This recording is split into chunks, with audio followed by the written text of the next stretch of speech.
Hey everybody, it's Jason Blaha here, and it's time for part 2 of the Q&As. So let's go ahead and get this started. All right, first question. I love full body workouts, and after I surpass the novice phase, I want to keep doing them 3 days a week. You've been hyping up the intermediate upper lower split for a while, but what about full body for the intermediate lifters, pros and cons? Look, let me make this clear. I love full body training also. I think it's the most fun. I prefer it. I think it is the best thing in the world for novice lifters. That being said, do you see me do it? No, because I know it's not best for my results. So the pros and cons at this point, well, the cons are that you're going to gain less. Right? Cons are that you're going to gain less. I'm not saying you can't make gains forever as on a full body program, because that would be false. When people say stuff like something doesn't give optimal results, doesn't mean it doesn't give results. Okay? And that is an important consideration. Also, I don't buy into this concept when people say things like, well, someone's going to peak out naturally anyways. That's not true. You don't stop gaining muscle just because you've reached close to the natural limit. It's just that we get such a diminished return scale that you might be down to a point where you are gaining less than a pound of muscle per year. But we come down to the difference between, are you gaining 12 ounces of muscle versus 3 ounces of muscle? That's a pretty big distinction. So the disadvantage is at a certain point, you're going to struggle to get enough training volume in with a single workout.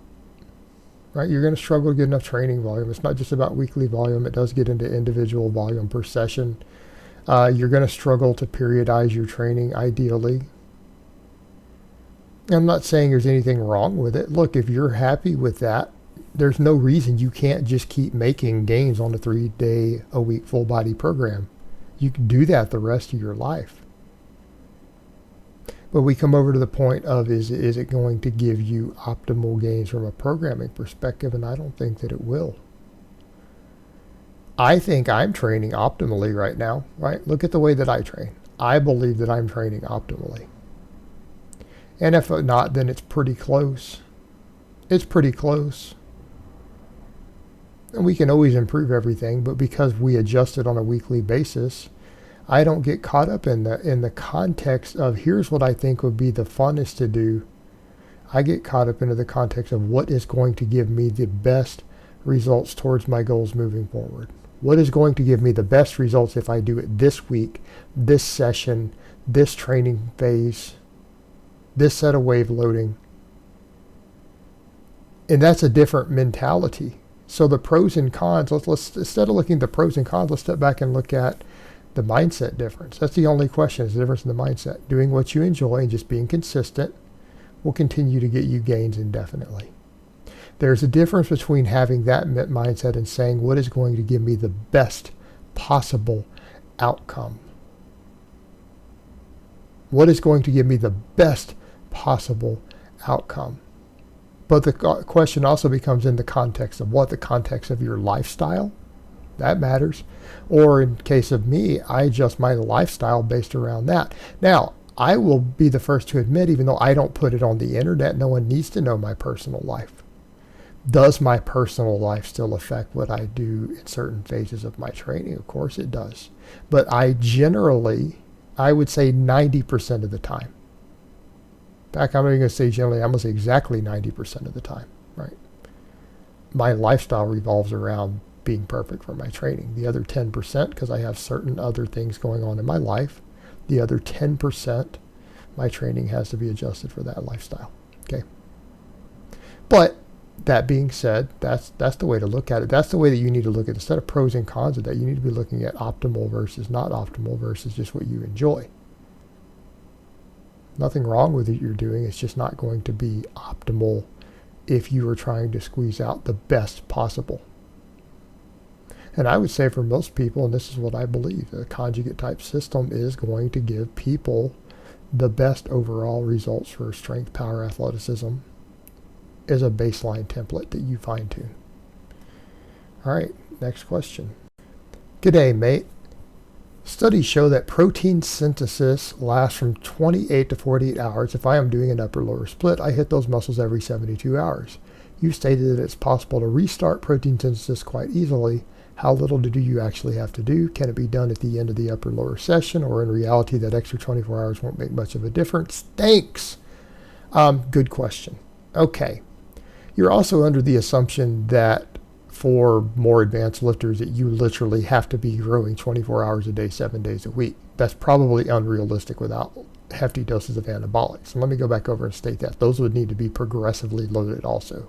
Okay. In other words, that won't happen for the guy who runs 500 milligrams. Okay. He will eventually stop growing 24/7 on that as well. I want to make that clear. The novice lifter, this matters because novice lifters have the capability to stack on muscle every single day. A novice lifter can grow 7 days a week. The more advanced you get, you're going to run into problems of you have a certain amount of training volume you need to even stimulate that growth versus the recovery time and everything else. You're going to struggle to keep muscles growing 7 days a week.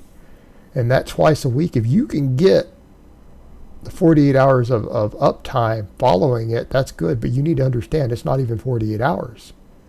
Okay, that's what you have to remember. A training session that is enough to disrupt homeostasis for a non-novice lifter, you don't start growing immediately. So you're sitting here thinking, aha, so if I hit this session, I'm growing for 48 hours straight because the muscles protein synthesis is up at 48 hours. No, you may not be gaining anything in the first 12 hours of it.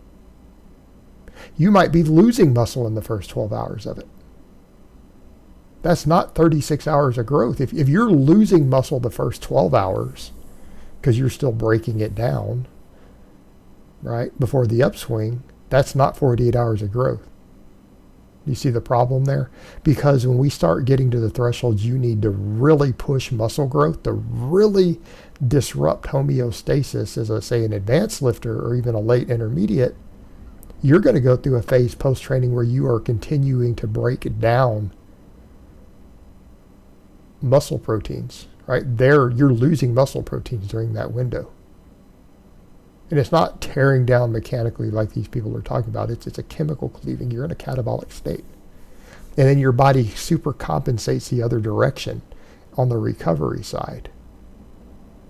So when you look at it from that perspective, stop and think about that for a moment. We are creating a catabolic process that the body super compensates with muscle growth with afterwards.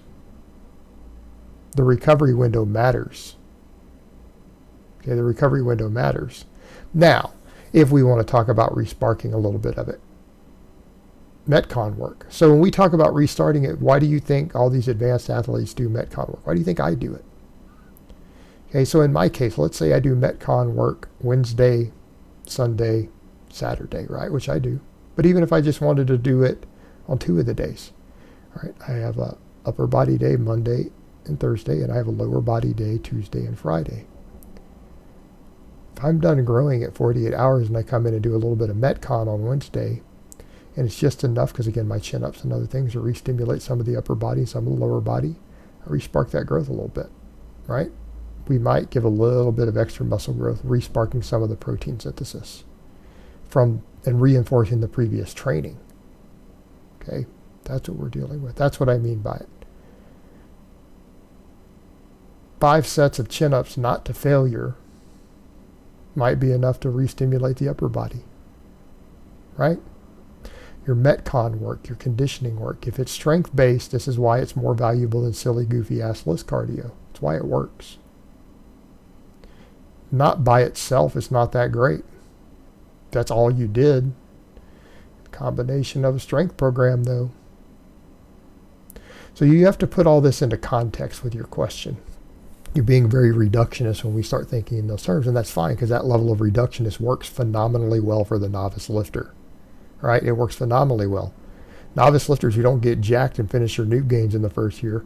Novice lifters who aren't deadlifting 400 pounds and benching over 200 at the end of the first year haven't maximized on this. This reductionist thinking probably would have gotten them a lot further.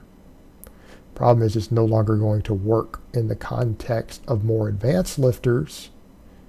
Right? In the context of more advanced lifters, who have to deal with things like real catabolic processes involved with the very large workloads of training required to stimulate growth.